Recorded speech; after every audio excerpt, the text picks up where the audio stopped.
When it comes to connecting to and transforming data, the query editor is our cockpit. Now, in Power BI, from the Home tab, we've already seen that you can launch the query editor and that there's a lot going on here. We're going to be spending most of our time in this section right here in the editor itself, but let's take a minute and break down the components of this interface. Right up there at the top, we've got our query editing tools. This is where we'll find a lot of the tools that we'll use to shape and transform our data.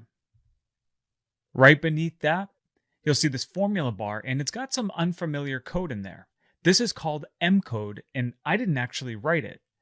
This is code that's automatically generated as you apply different procedures or transformation steps to your table. For those of you who are advanced Excel users, this is exactly what VBA does, as it automatically generates Visual Basic code while you record a macro. Now, don't get nervous because you don't need to even know M code to use the query editor. In fact, we're only going to touch it a little bit in a lecture or two.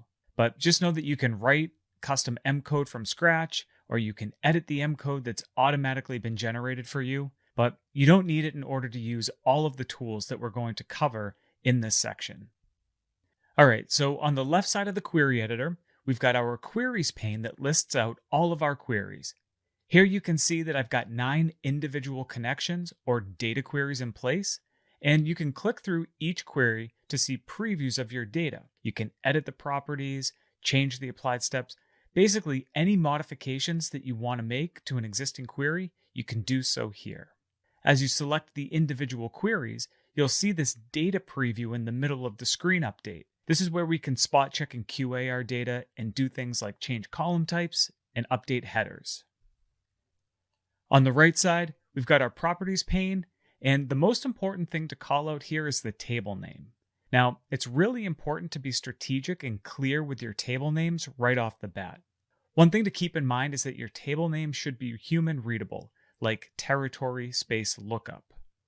Power BI doesn't really care about spaces in between words and doesn't require the use of underscores or camel case. So there's no need to create your table and column names like you would in a SQL or a relational database. Point here, just try and be strategic with your table names from the get-go. And then last, but certainly not least, the applied steps pane here in the lower right.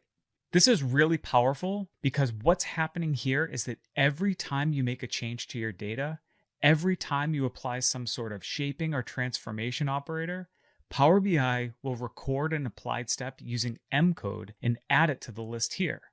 And what that means is that every time this connection is refreshed, Power BI will run through these same set of applied steps to shape and transform your data.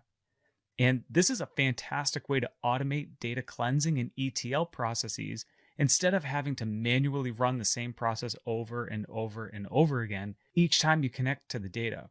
So the query editor really automates the process for you, and you can see each transformation as an applied step. Perhaps one of the most meaningful things here is that none of this is actually set in stone. You can click on the X next to any of these individual steps to remove it. You can click through each of your applied steps to actually visually see the impact that it's having on your table, or you can click the gear icon to the right and modify the individual steps within this process. So moving on to the query editor tools, I want to just take another minute here and introduce the 3 primary tabs or categories. First, we've got our Home tab.